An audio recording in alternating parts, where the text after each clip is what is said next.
So, what is TESS?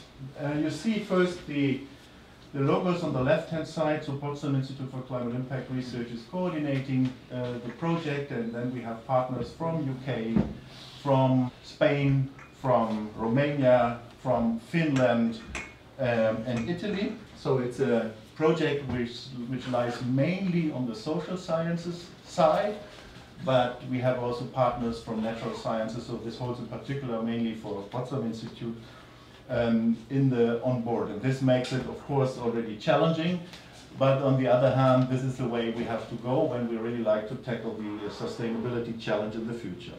So, in order to make clear a little bit the scope of the challenge, I will show you the actual situation in which we are trapped at the moment in regard to climate change. So this is what you see here. This figure shows you how the emissions evolved during the last 2.5 decades.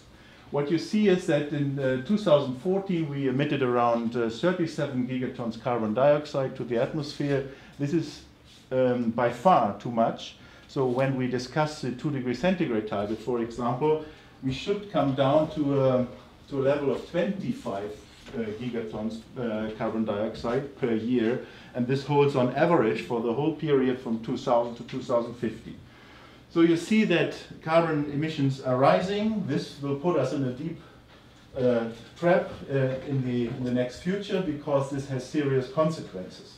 One consequence, of course, we know, this is a temperature increase. You see here the last 160 years of temperature increase. And when you would calculate the decadal averages, you will see that any of the last 5 decades was warmer than any of the decades before since 1850. But that's not all. So when you look to the warmest years, you see that most of the warmest years in the recent 2 decades were beyond 2000. A couple of exceptions we have, so for instance 1998, for example.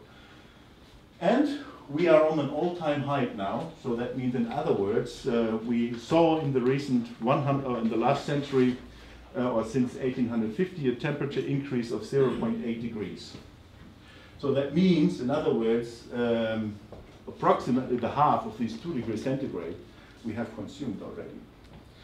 So what does it mean in terms of carbon emission savings or reductions is what you see on the lower left-hand side. So these are the potential scenarios we have been calculated for the latest IPCC report. And what do you see here? So this RCP 2.6, this is the only scenario which is compatible with the 2 degree centigrade target. And what you also can see here is that after a certain point in time, so starting from 2050 somewhere, we have to deal with negative emissions. So what does it mean when we talk about negative emissions?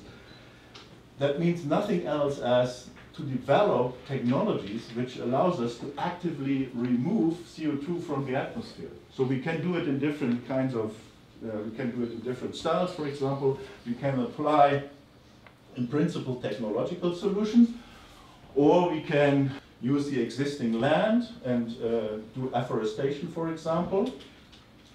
But even when we would use any of the existing land, we are not able to keep, so with this strategy alone, we are not able to keep the temperature below the 2 degrees centigrade. So, how to get out of this trap? So what can we do in principle? So we have the international negotiations, and as all of you know, these are possibly too slow. Although, let's see what the next conference in Paris will bring us.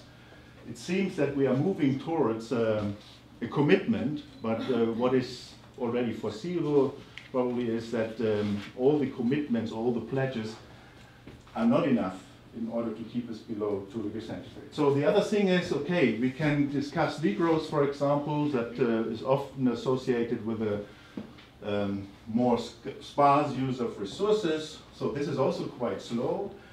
We have to deal with welfare losses, and we also will lose the problem-solving capacities. Because when we discuss, for instance, this 2 degrees centigrade trajectory here, this means that we need to have well-educated people, that we need to have technologies available, and when we try to transform our economy in terms of a degrowth, this would cause disruption in our economy and lower salaries, and this is in principle not compatible with that what we have in the actual scenario description of the IPCC. So, and then finally, we have the bottom-up initiatives, which can probably complement the negotiations on the international level, but they're also slow, and in principle we don't know how efficient they are in the moment. So therefore we developed the TESS project. TESS, by the way, means Towards European Sustainable Societies. And as we started with the project, we found immediately out that there is no silver bullet. So that's really a problem. So we need a long time in order to sort ourselves in the sense to develop a clear research strategy for the project. But now we are on the way.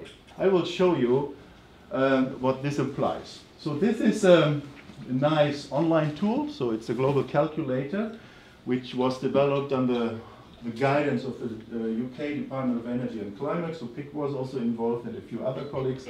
And with this tool, you can perform trade-off analysis. So in principle, you can set so-called levers here. So for the food, for the land use, for the demographic development, for the building transport sector, and also here for the diet. And these levers are defined here. So the first lever indicated by the first box on the left-hand side is minimal abatement, or means minimal abatement. So the second box means ambitious abatement. Then the third, very ambitious, and extremely ambitious. And what I will do a little exercise with you here. So the only thing I changed, so I set all these levers on the ambitious level, and I changed only the diet level here from the ambitious to the extremely ambitious level, and I will show you the effects. What do you see here is the amount of emissions we will release up to 2050 to the atmosphere. You see here around 7,800 gigatons, which is by far too much. And you see here the 2 degrees centigrade level, and how the temperature will go up when we will emit this to the atmosphere. So the next step is now we set diet level. Yeah, so that means how we consume our food to the very ambitious level. And you see that the amount of CO2 goes down already to around 4,800 gigatons, but we are still above the 2 degree centigrade level. And when we apply the 4 steps, so to the very ambitious or an extremely ambitious level, then we are approximately on the 2 degree centigrade target. So we are able to approach it. We are a little bit above it, but in principle it's feasible. So that means here, behind the diet, we have our lifestyles in principle. So how we consume, what we are consuming in terms of meat, for example, or in terms of crops. And you can also combine it with the other levers, of course, and then you see other effects as well. But I can tell you that our personal lifestyle has a tremendous impact on the greenhouse gas level in the atmosphere. Whatever we do, when we change land use, for example, or when we change our food production style, or all the other components, they don't have such an extreme effect as the diet, for example, diet style would have in the future.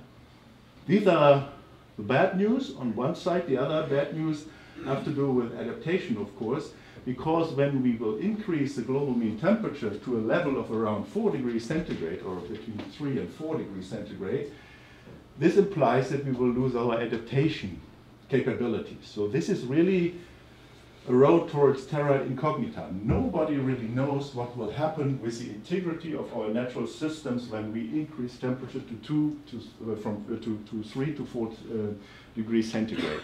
But what we see is that for a couple of case studies, indicated it. What we see is that we will lose our adaptation opportunities. So these are the bad news, and of course, our local initiatives, our grassroots initiatives, will be also affected by this development. Yeah? So in particular, when you're in the business, let's say, of food production or other things. You see an example here, because 4 degrees centigrade means also that we will face a new climate normal, and I will draw your attention on this nice report which came out between 2012 and 2014. That's the World Bank report, Turn Down the Heat.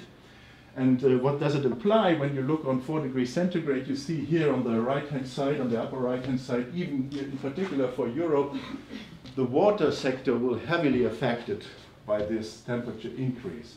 So what you see here, this is the relative change.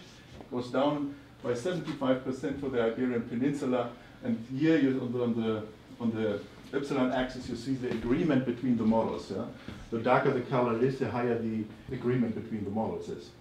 So this is really a different situation, yeah? Which has nothing to do with what we see in the moment or what we perceive in the, let's say, last 150 years. So that means, in other words, TESS is trapped in a tension between the mitigation and the adaptation challenges, and we have to figure out the role of the grassroots initiatives. What does it mean in principle?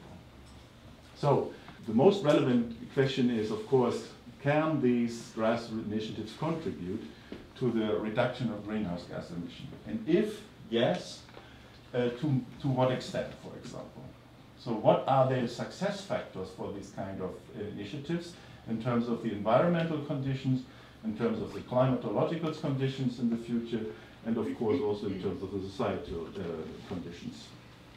How can these initiatives foster the transition towards a sustainable future or sustainable societies? And what are potential multiplier effects? So this is also quite important, because when we will find out that these initiatives have a considerable effect on our environmental conditions, so we want to have it on an extended level, of course. So these are the main challenges of the TESS project. So, and with this, I will finish here my short introduction. I hope that you have an enjoyable conference. Thanks a lot.